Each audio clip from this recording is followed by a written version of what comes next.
Jake Morrison walked through the strange alien city. The buildings looked like giant glass towers that twisted into the sky. Everything was blue and purple, nothing like Earth. He wore his best suit and carried papers that said he was a diplomat from Earth. His job was to talk to the aliens and try to keep peace. Lisa Hayes walked beside him. She was a soldier, but today she had to act like a helper.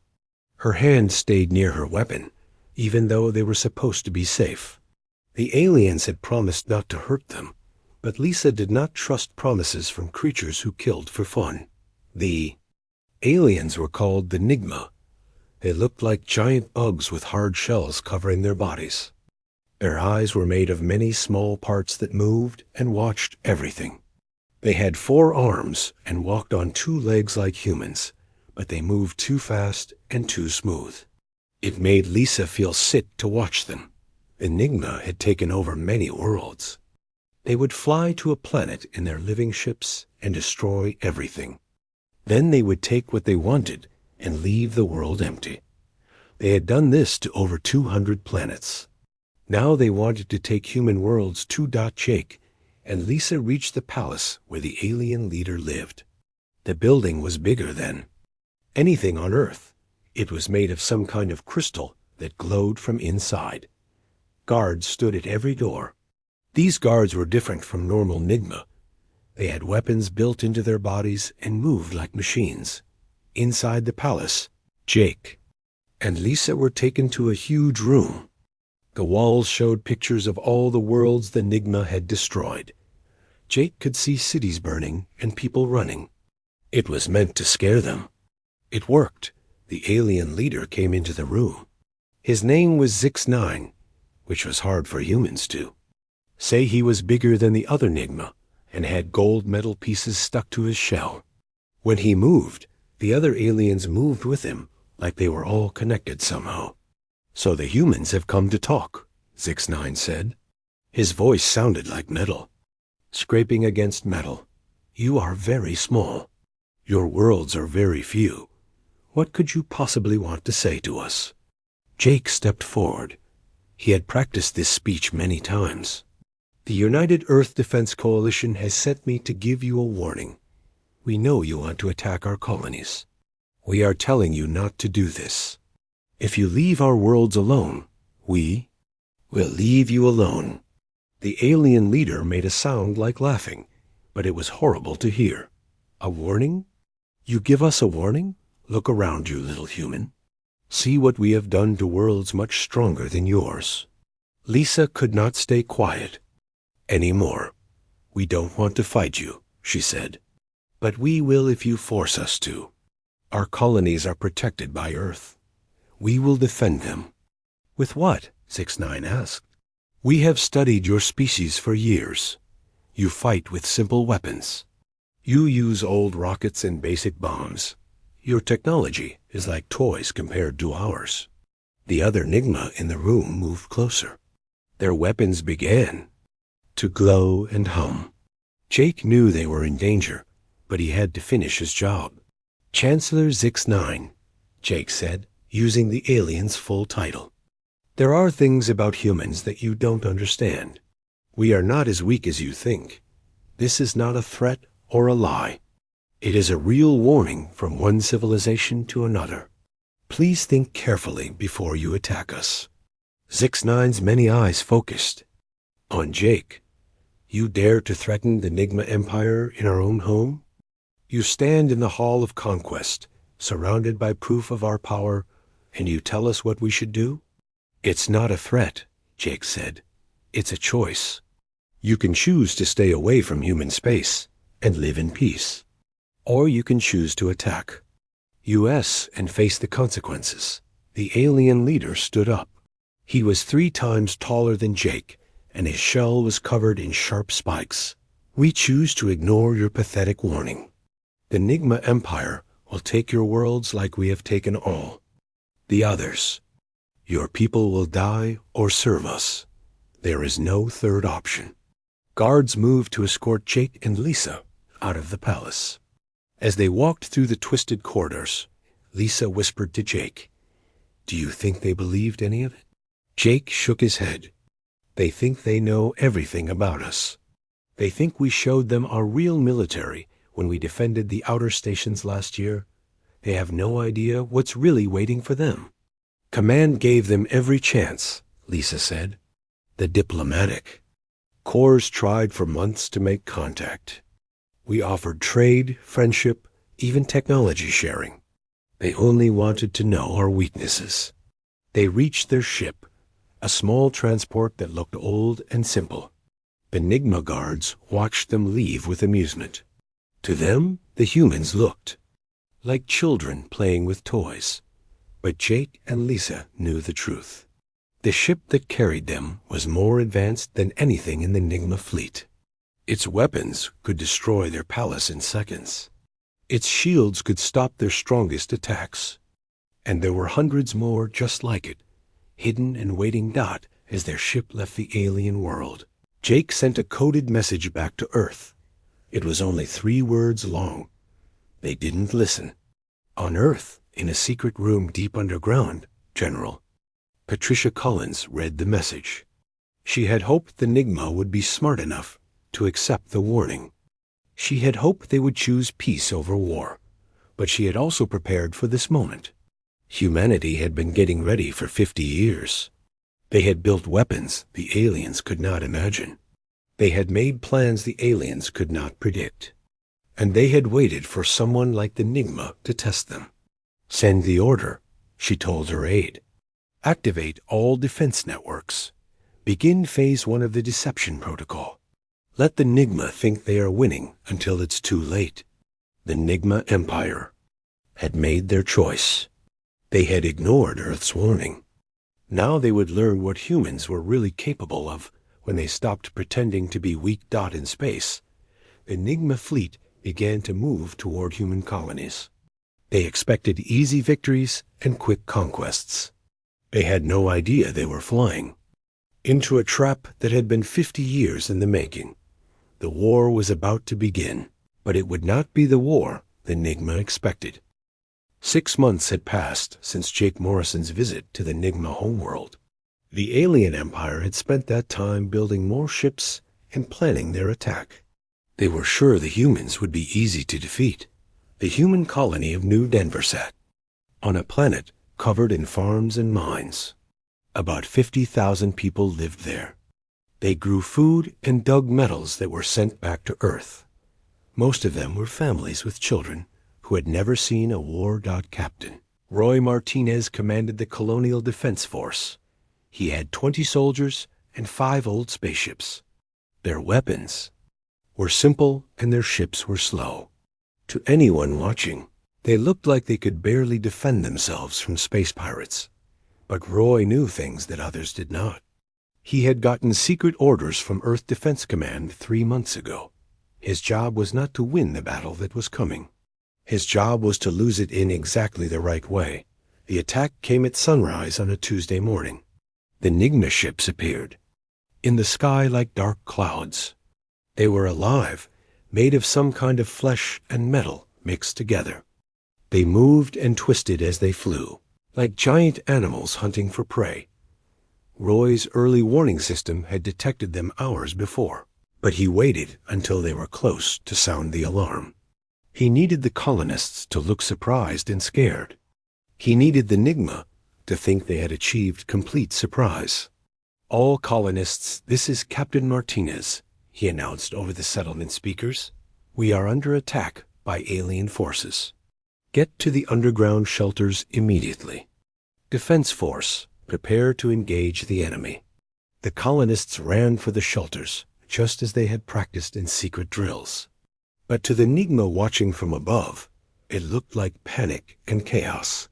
It looked like people who had never expected to be attacked. The first Nigma ship landed in the center of town. It was huge and covered in weapons that looked like they were grown instead of built. Soldiers poured out of it, their bug-like bodies moving fast and deadly. Roy's soldiers fought back with everything they had. They used rifles and rockets, grenades, and mines. They made the Nigma work for every building they took.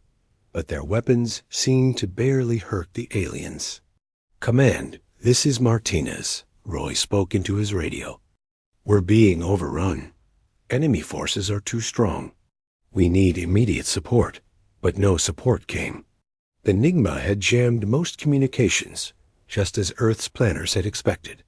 The only signals getting through were the ones the humans wanted. Them to hear the battle lasted 6 hours. Roy's soldiers fought bravely, but they were outnumbered and outgunned. One by one, his defensive positions fell. The Nigma weapons dissolved buildings and melted metal. Their soldiers seemed to know exactly where the humans were hiding. "This is Captain Martinez to any Earth defense ships in the area." Roy broadcast on all frequencies. "New Denver is falling. We cannot hold them. They are too strong and too fast. Request immediate evacuation for civilians." The Nigma fleet commander, Keck 7, listened to the human communications with satisfaction. Everything was going exactly as their intelligence had predicted. The humans were brave but primitive. Their weapons were old and their tactics were simple. "Easy victory," Keck 7 told his officers. "These humans fight like animals defending their den. No coordination, no strategy, just emotion and desperation." But something bothered him. The humans had mentioned something called Protocol 7 in their communications. Their prisoners, when questioned, spoke of Earth's real military, like their colonial forces were just pretending to be soldiers. "Should we investigate these references?" asked his second-in-command, .KEX-7 single quotes S mandibles, clicked dismissively. "Human lies. They create false stories to make us afraid. We have seen their true capabilities today. They are no threat to the Empire." By evening, the battle was over. Most of Roy's soldiers were dead or captured. The town was in ruins. The Nigma had won completely, just as Earth's planners had intended. Roy himself was wounded, but alive. He had been careful to survive the battle because his real mission was just beginning. As the Nigma soldiers dragged him away, he activated a hidden transmitter in his uniform. The signal was very weak and very short. It would look like equipment malfunction to any Nigma scanner, but it carried vital information back to Earth.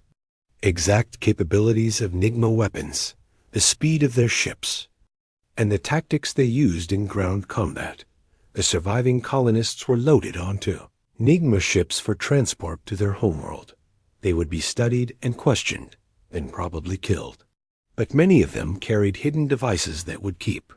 Sending information back to Earth. High Chancellor Zix-9 received the battle report with great pleasure. "Excellent work, Fleet Commander Keck 7. The first human colony has fallen in less than 1 day. Their defenses were as weak as we predicted." "Yes, Chancellor," Keck 7 replied. "Their weapons could not penetrate our bio-armor. Their ships were too slow to escape our hunters. Their soldiers fought with courage, but no skill. And their communications? Any mention of reinforcements? They called for help many times, but no ships came. Either they have no military reserves, or they are too afraid to fight us." Zix-9 was satisfied. The humans had proven to be exactly what his intelligence reports had claimed. A young species with primitive technology and no real military power. Their colonies would fall one by one until Earth itself surrendered. But on Earth, in the secret command center beneath the Pentagon, General Patricia Collins watched the battle recordings with grim satisfaction. Everything had gone perfectly. The Nigma had seen exactly what they expected to see.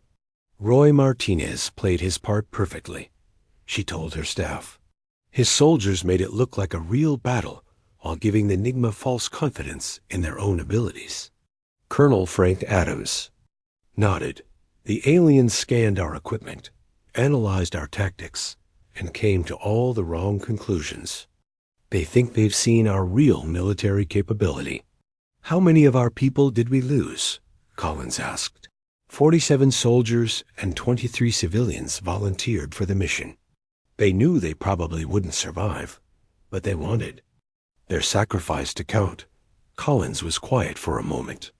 Those people had died to make the deception work. They had given their lives so that Earth could learn everything about Nigma capabilities while revealing nothing about human ones. Their sacrifice won't be forgotten, she said. Make sure their families know they died as heroes. And make sure the Nigma pay for every single life they took. The recordings from New Denver showed that Nigma weapons worked by dissolving molecular bonds. Their ships used biological computers that could adapt to new threats. Their soldiers moved in coordinated patterns that suggested a shared consciousness. All of this information was being fed into Earth's real defense systems. The Aurora-class ships were being updated with new weapons and tactics. The quantum phase cannons were being calibrated to defeat Nigma bioarmor, and the trap was being set. "Sir," reported an aide, "long-range sensors show the Nigma fleet moving toward the Kepler colonies. They're maintaining the same formation and speed as at New Denver." Collins smiled coldly.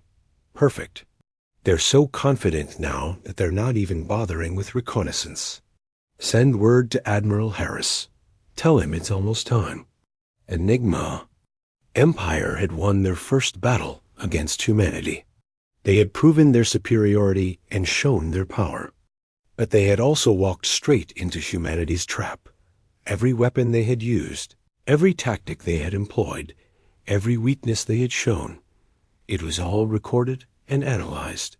The humans now knew exactly how to kill them. The next battle would be very different. Enigma just didn't know it yet.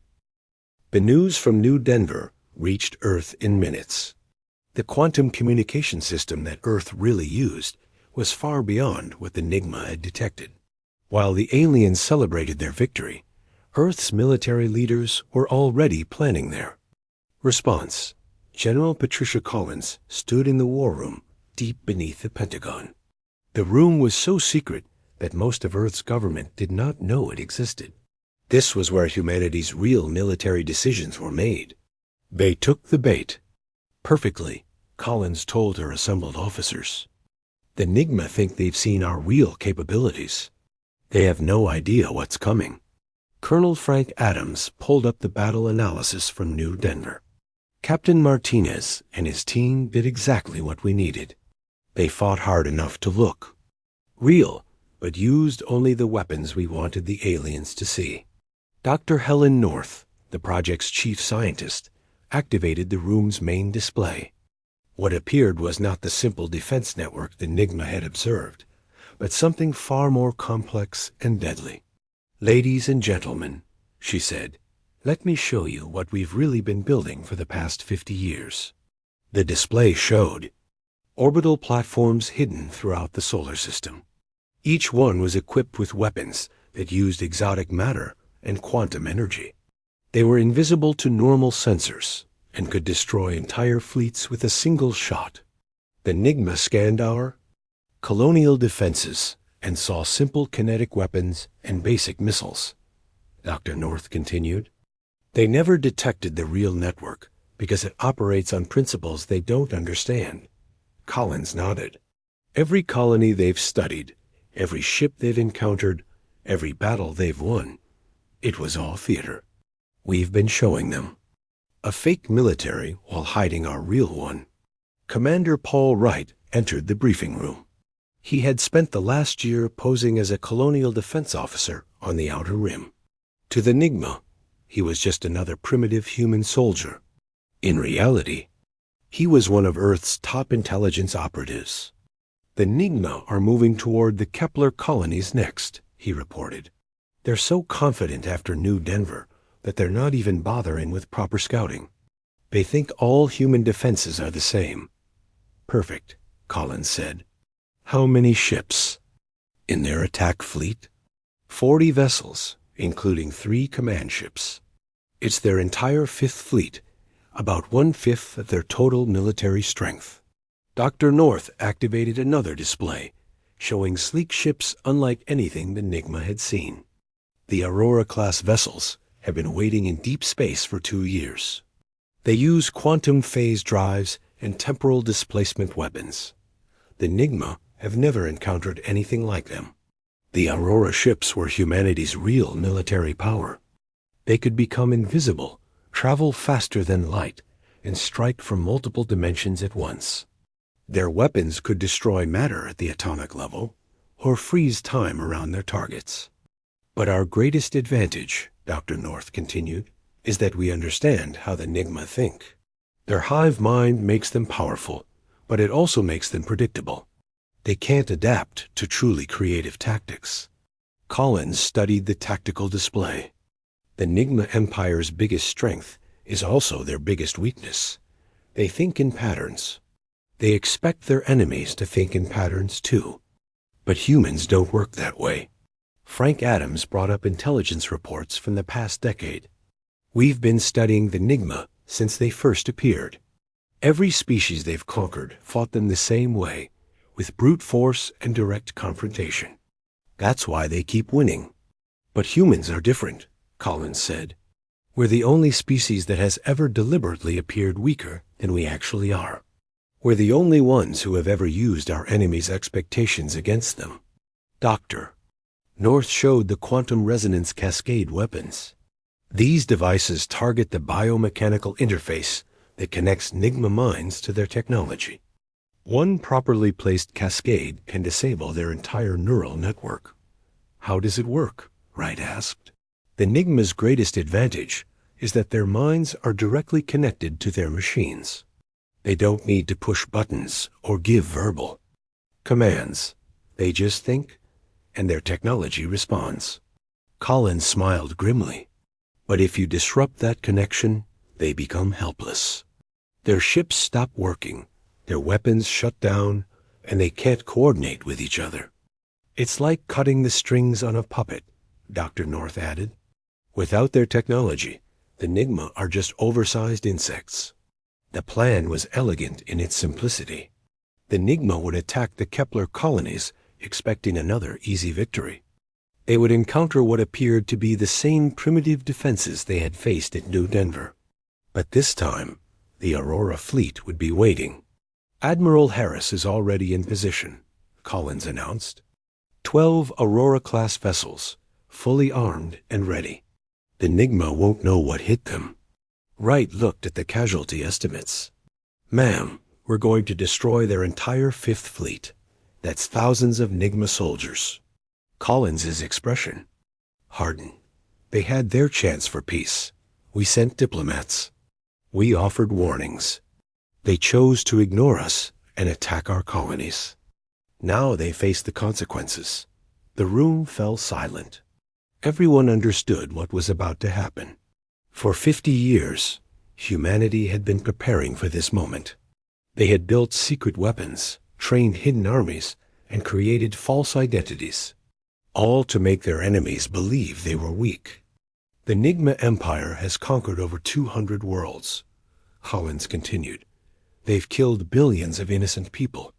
They think they can do the same to us because we appear peaceful and primitive. Dr. North activated the final display.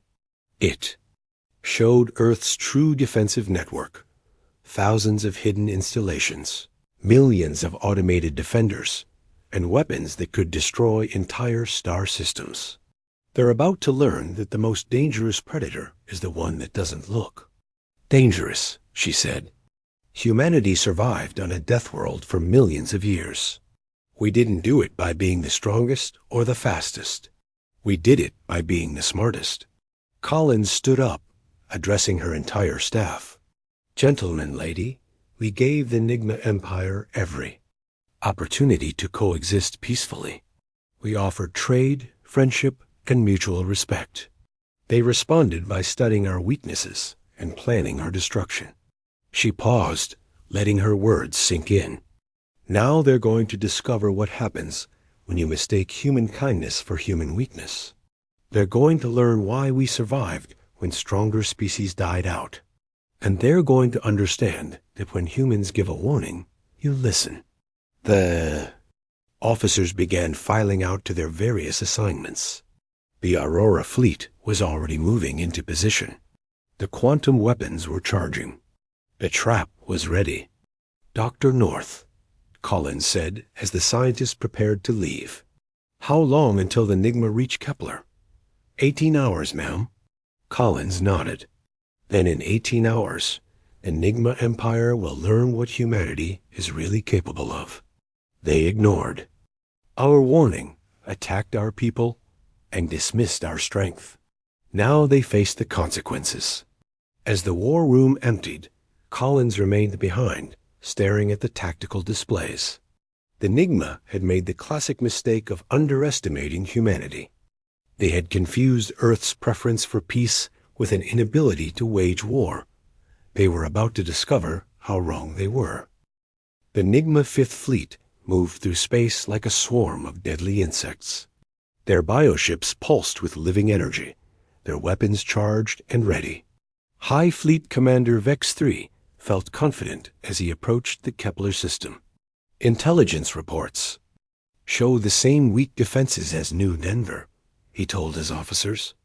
"A few orbital platforms, some patrol ships, and primitive weapons. We will crush them as easily as we did the last colony." What Vex 3 could not see were the 12 Aurora-class vessels hiding in the darkness around him. Their quantum stealth systems made them invisible to every sensor the Nigma possessed. They had been waiting for 2 days, watching the alien fleet approach. Their trap. Captain Amy Foster commanded the lead Aurora ship, the USS Retribution. She had been hunting Nigma for 3 years, learning their patterns and weaknesses. Today, she would finally show them what human military power really looked like. "All Aurora vessels, this is Retribution Actual," she broadcast on encrypted channels. "Enemy fleet is entering the kill zone. Weapons are charged and ready. Prepare to engage on my mark." The Nigma fleet spread out as they entered the Kepler system. Their bioships moved in perfect formation, coordinated by their hive mind. To them, the human colony looked defenseless and afraid. The colony's defense platforms opened fire with simple kinetic weapons. The shots bounced harmlessly off the Nigma bio-armor, just as they had at New Denver. The alien ships returned fire, their organic weapons dissolving the platforms in seconds. "Pathetic," Vex 3 observed. "These humans learn nothing from their defeats. They use the same weak tactics over and over." That was exactly what Captain Foster had been waiting for. The Nigma were so focused on the easy targets in front of them that they had forgotten to watch for real threats. "All vessels, this is Foster," she announced. "The aliens have shown us their capabilities. Now let's show them ours. Weapons free. Engage at will." The Aurora ships decloaked simultaneously, appearing around the Nigma fleet like ghosts materializing from nothing. Their quantum phase cannons charged with energy that made space itself glow. Impossible. Vex 3 screamed as his sensors detected the human ships. Where did they come from? Our scans showed no vessels in this system. The first Aurora salvo tore through the Nigma fleet like lightning through clouds. The quantum phase energy didn't just destroy the bioships, it unmade them, breaking their molecular bonds and reducing them to basic atoms. 3 Nigma command ships exploded in brilliant flashes. The aliens' living armor evolved to heal from. Normal damage simply ceased to exist when hit by quantum weapons. Their hive mind filled with panic and confusion. "This is impossible," VEX-3 broadcast to his remaining ships. "Human technology is primitive. Our intelligence showed only basic weapons." Commander Tony Blake, aboard the USS Vengeance, smiled as he activated the quantum resonance cascade. "Intelligence can be wrong," he said, knowing the Nigma could hear him. "Especially when you're being fed exactly what we want you to see." The cascade weapon sent invisible pulses through space, targeting the biomechanical interfaces that connected Nigma minds to their technology. Across the fleet, neural links began failing. Ships stopped responding to their crews. weapons shut down. The perfect coordination that made them deadly fell apart. What's happening to our systems? Vex 3 demanded, but his officers couldn't answer. They were experiencing the same disconnection, the same helplessness. For the first time in their lives, they were cut off from their technology. Captain Foster opened a channel to all surviving Nigma vessels. This is Captain Amy Foster of the United Earth Defense Coalition. You were warned. You chose to ignore that warning. Now you face the consequences. The Nigma tried to retreat, but the Aurora vessels were faster and more maneuverable. Their temporal displacement drives allowed them to predict where the alien ships would be and strike before they got there. Requesting immediate reinforcement, VEX-3 transmitted desperately to Nigma Command. Human military capability vastly underestimated. They possessed technology beyond our understanding. But Captain Foster had one more surprise. The quantum cascade. Weapons hadn't just disabled the Nigma ships. They had created a feedback loop through the hive mind network. Every Nigma in the galaxy was experiencing the terror and confusion of their dying fleet. Your entire empire can feel this, Foster told Vex 3. Every world, every colony, every ship. They're all experiencing your defeat right now. That's what happens when you ignore Earth's warnings. The battle lasted less than an hour. The mighty Nigma Fifth Fleet, which had conquered dozens of worlds, was completely destroyed. Only a few damaged ships remained, their crews helpless and afraid. Commander Blake docked with one of the surviving vessels. The Nigma inside were huddled together, their connection to their technology severed. They looked like lost children instead of mighty conquerors. How? One of them asked in broken English. How did you hide such power? Our scans showed primitive weapons only. Blake smiled. That's what we wanted you to see. Every colony you attacked, every ship you studied, every battle you won, it was all fake. We showed you exactly what you expected to see while hiding our real capabilities. But why? The alien asked. Why not show your strength from the beginning? Because we wanted you to attack us, Blake replied. We wanted you to feel confident and careless. We wanted you to send your best fleet into our trap. And you did.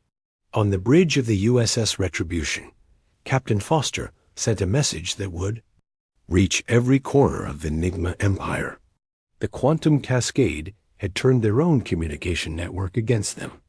This is Captain Amy Foster to all Nigma forces everywhere, she broadcast. You attacked our colonies after we warned you to. Stay away. This is the result. Your Fifth Fleet is destroyed. Your technology is useless against us. And this is just the beginning. She paused, letting her words sink in. Stand down immediately and surrender, or face the full might of humanity's military. You have 1 hour to decide.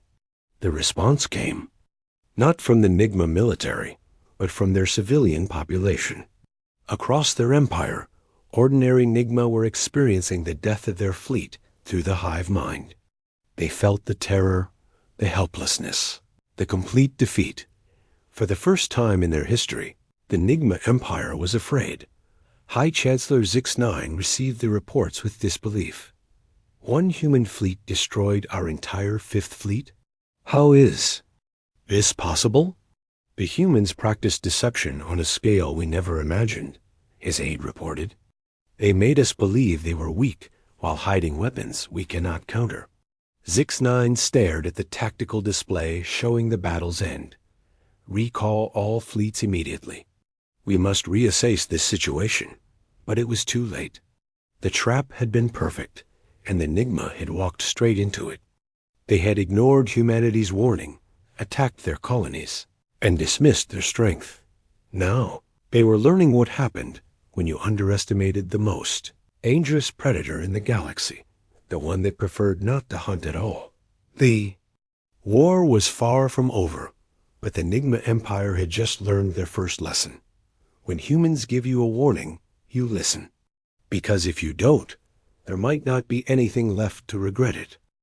The destruction of the Fifth Fleet sent shockwaves through the Nigma Empire that went far beyond military losses. The hive mind network that connected every Nigma carried the death screams of their soldiers to every corner of their civilization.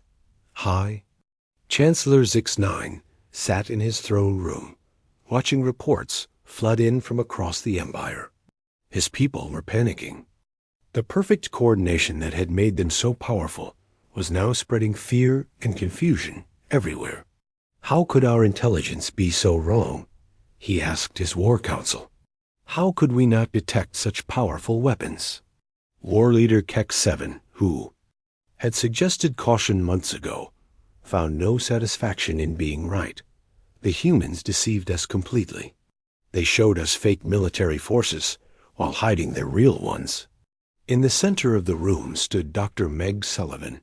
The Nigma had captured her during the New Denver raid, thinking she was just a colonial scientist. They had brought her to their homeworld to study human weaknesses, but her real purpose was far different. "You still don't understand," she said calmly. "Every colony you attacked, every ship you destroyed, every weapon you studied, it was all theater. We've been preparing for species like yours for decades." Zix-9's compound eyes focused on her with anger. "Impossible. We studied your history. You fight among yourselves constantly. Your technology develops slowly. You have no unity," Sullivan smiled. "That's what makes us dangerous. We don't think like you do. We don't move in predictable patterns. And when we're threatened, we don't just fight back. We evolve."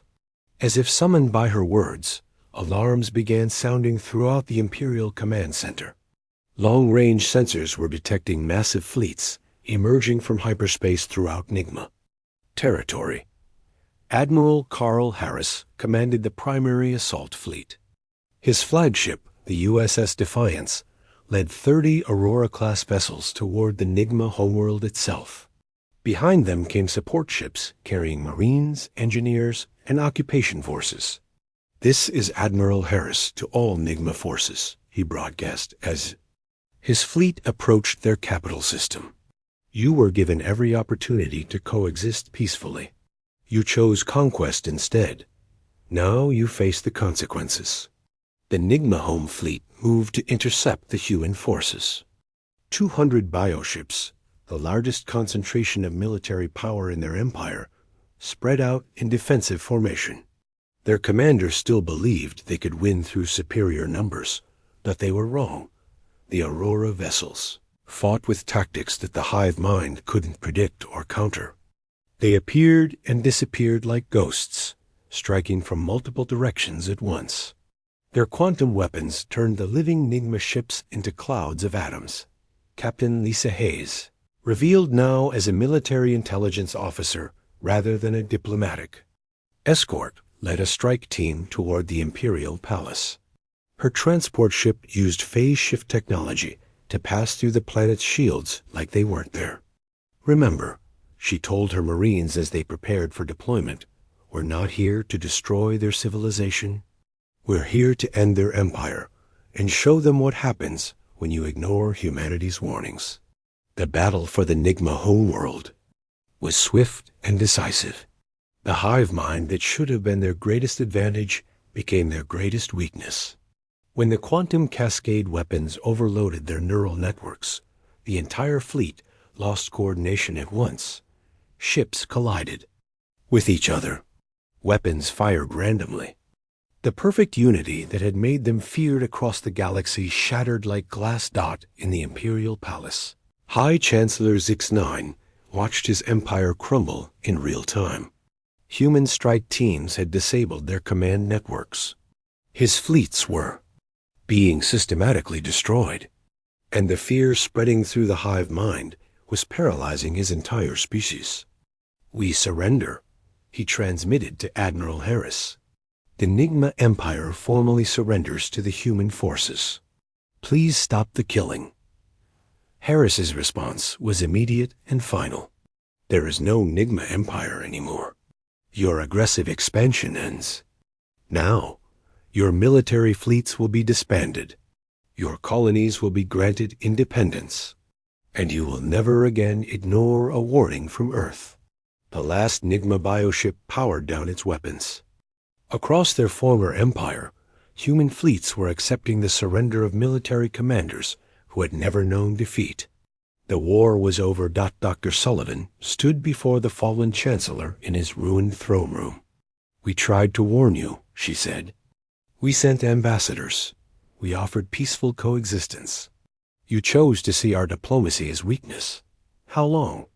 Zix9 asked, his voice barely a whisper.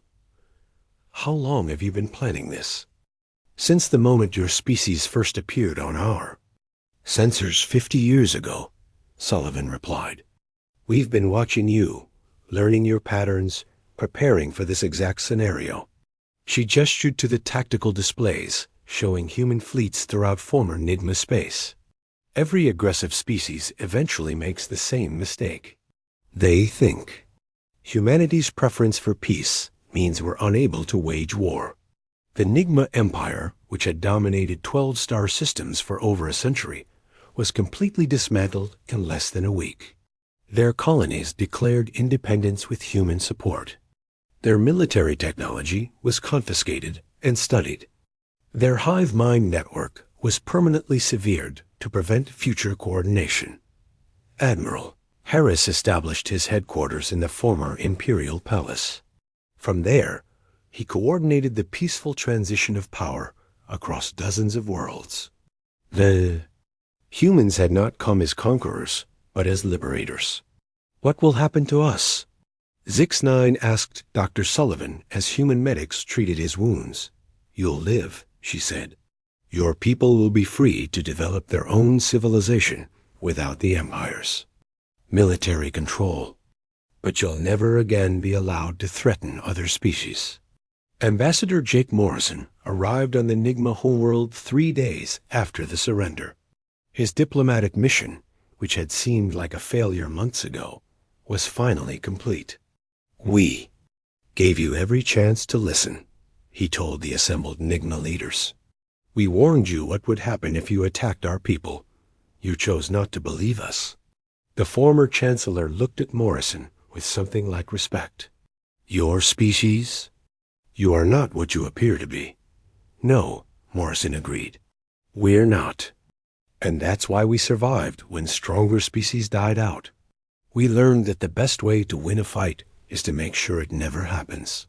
Colonel Frank Adams supervised the dismantling of Nigma military installations. Each bioship was carefully studied before being deactivated. The weapons technology would help Earth defend against future threats. It's remarkable, he told his engineering teams. They built an entire military around their hive mind network. When we disrupted that, their whole system collapsed. Dr. Helen North examined the biomechanical interfaces that had connected Nigma minds to their technology. This could have been incredible technology if used for peaceful purposes, she said. Instead, they turned it into a weapon of conquest. The galaxy watched the fall of the Nigma Empire with shock and amazement. Species that had lived in fear for generations suddenly found themselves free. The humans had not only defeated the most powerful military force in known space, they had done it in a way that protected innocent civilians. News of humanity's victory spread quickly. Other aggressive species took note and quietly changed their expansion plans. The humans had sent a clear message. Attack us at your own risk. General Patricia Collins received reports from across former Nigma space. The transition is going smoothly, she told Earth's leadership. Most Nigma civilians are actually relieved to be free from their empire's control. President Robert Shaw reviewed the casualty reports. How many did we lose? Surprisingly few, Collins replied. The quantum weapons were so effective that most battles ended quickly. Total human casualties are under 2,000. Shaw nodded grimly. And Nigma casualties? Approximately 50,000 military personnel. We targeted their ships and military installations while avoiding civilian areas. The hive mind network amplified their fear, but it also made them surrender faster. The president was quiet for a moment. It could have been much worse. Yes, sir. If they had listened to our original warning, no one would have died at all. In the months that followed, the former Nigma colonies began rebuilding. Without the Empire's military control, they developed trade relationships, cultural exchanges, and peaceful governments. Many worlds that had been conquered generations ago rediscovered their original identities. The Nigma themselves struggled to adapt to life without their hive mind network. But gradually, they learned to think and act as individuals. Some even joined human crews exploring the galaxy, working to prevent the kind of conflicts their empire had created.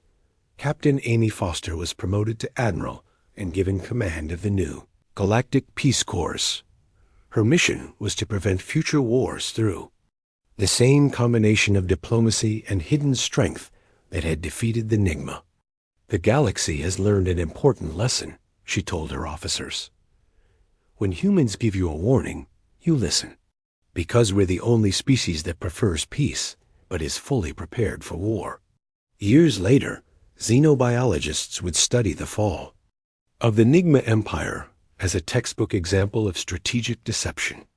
The humans had turned their enemies' expectations against them, creating a trap so perfect that the Nigma had walked into it willingly. But the real lesson was simpler than any military strategy. The most dangerous predator in the galaxy was the one that looked harmless until it was too late. Ambassador Morrison, now servant,